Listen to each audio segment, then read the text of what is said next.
भारतीय जैन संगठन एक स्वयंसेवी संस्था है। पिछले 35 वर्षों से सोशल सेक्टर, एजुकेशन और डिजास्टर मैनेजमेंट इन 3 क्षेत्र में कार्यरत है।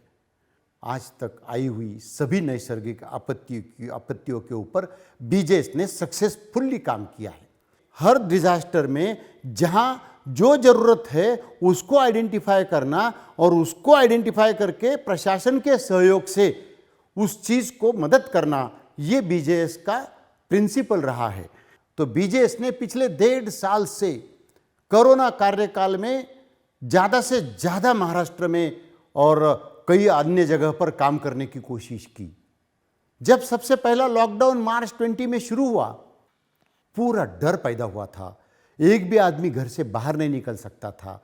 कोई आदमी अगर बीमार होता है तो डॉक्टर के पास भी जाने की उसको सहूलियत नहीं थी।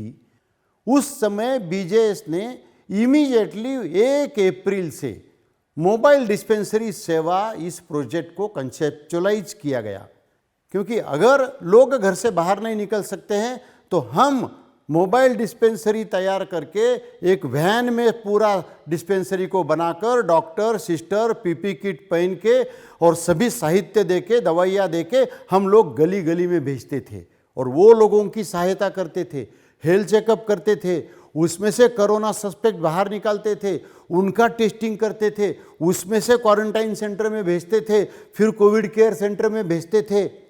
बोलते बोलते पूना में हमने इसको 100 मोबाइल डिस्पेंसरी तक हम लेके गए। हमने ये काम बंबई में शुरू किया।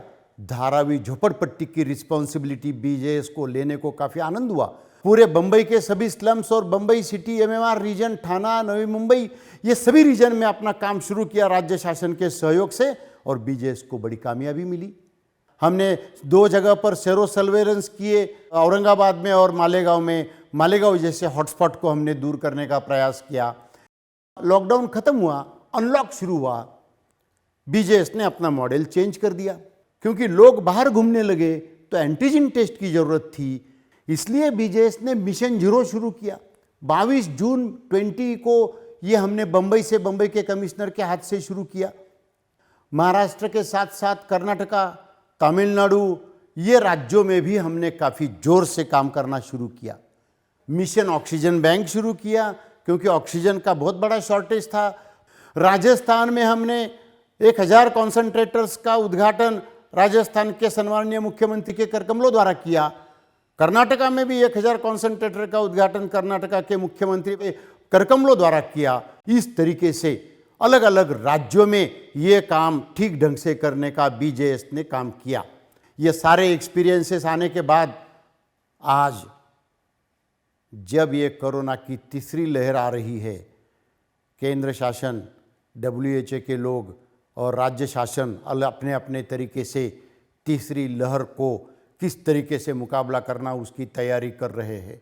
पहली लहर में शहरों तक सीमित थी, दूसरी लहर देहातों में गई। ऑक्सीजन की वजह से कई लोगों को अपने प्राण गंवाने पड़े। अभी ये नया जो डेल्टा प्लस वायरस आ रहा है, इसकी वजह से बच्चों भी काफ़ी प्रभावित होंगे, इस तरह से कहा जा रहा है। इसलिए बीजेएस ने कोविड फ्री विलेज इस कॉन्सेप्ट को तैयार किया है। गांव के ही लोग अपने गांव को कोरोना से मुक्त करने के लिए प्रयास कर रहे हैं और शासन को सपोर्ट कर रहे हैं। इस तरह का ये मॉडल हर गांव में 5 टास्क फोर्स बनाने के, गांव करी लोगों के, सरपंच के अध्यक्षता में, सरपंच और बुजुर्ग लोगों के मार्गदर्शन से 5 टास्क फोर्स बनाए जाएंगे। कौन से 5 टास्क फोर्स बनाए जाएंगे? पहला टास्क फोर्स है अपने गांव में जन जागृति करना। प्रॉपर इंफॉर्मेशन लोगों तक जानी चाहिए कि एग्जैक्टली कोरोना से कैसे बचना, ये लोगों को मालूम होना चाहिए। इसके लिए जन जागृति का एक टास्क फोर्स बीजेएस ने तैयार किया है और उसका पूरा मटेरियल, SOPs, डॉक्यूमेंटेशन, ये पूरा बीजेएस ने ट्रेनिंग मॉड्यूल ये पूरा तैयार किया है, जो केंद्र शासन के माध्यम से, राज्य शासन के माध्यम से IEC मटेरियल बनाया गया है। वो ही मटेरियल का आधार लेकर बीजेएस ने अपने अपने गांव में ये काम किस तरीके से होगा, इसके IEC मटेरियल सेंट्रल लेवल पर बनाकर अपने अपने राज्यों से उसको अप्रूव करके और फिर उसको अपने गांव के लोगों तक एक सॉफ्ट कॉपी के जरिए टेक्नोलॉजी के माध्यम से इसको पहुंचाने का काम बीजेएस कर रही है। दूसरा टास्क फोर्स बीजेएस ने बनाया है कि टेस्टिंग, ट्रैकिंग, ट्रीटमेंट, काफ़ी जगह पर रूरल एरिया में लोगों को टेस्टिंग का डर होता है। तो वो डर कैसा गलत है।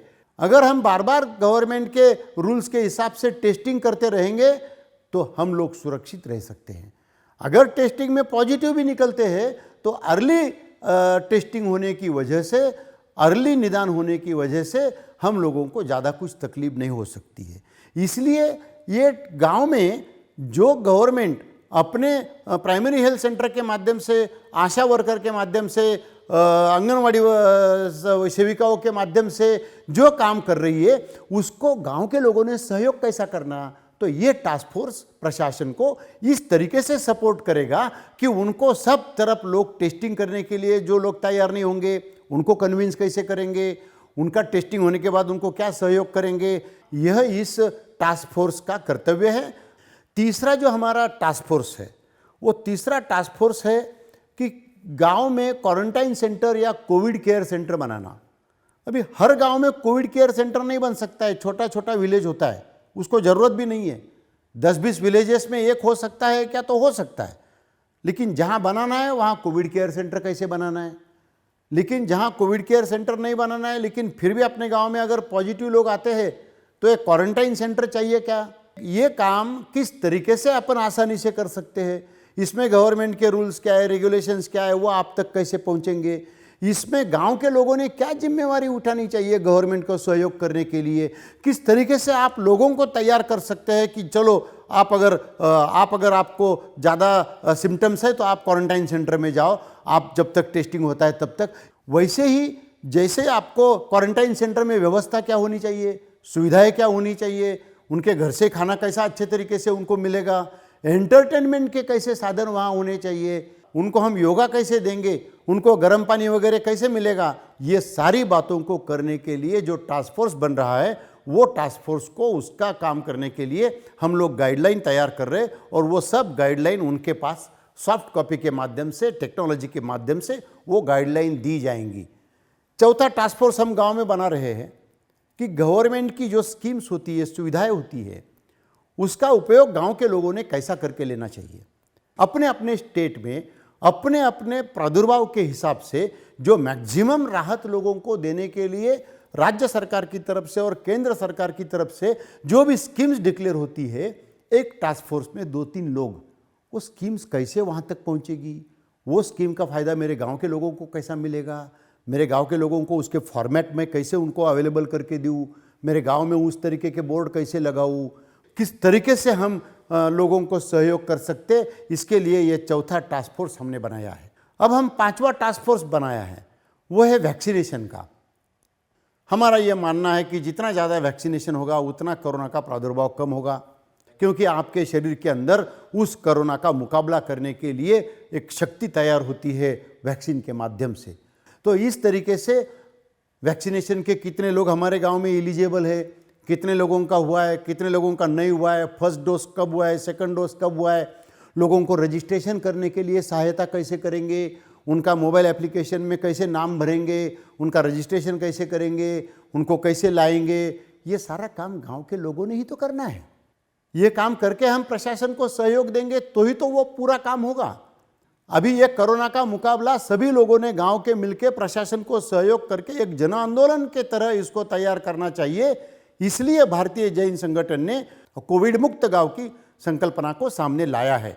ये संकल्पना को इस देश के कोने कोने तक लेके जाने का काम बीजेएस के कार्यकर्ता करेंगे और उनको सबको हम ये रिक्वेस्ट करते हैं, आप निश्चित रूप से अपने डिस्ट्रिक्ट के लोगों को राहत देने का प्रयास करिए। इतना ही मैं यहाँ कहना चाहता हूँ। नमस्कार।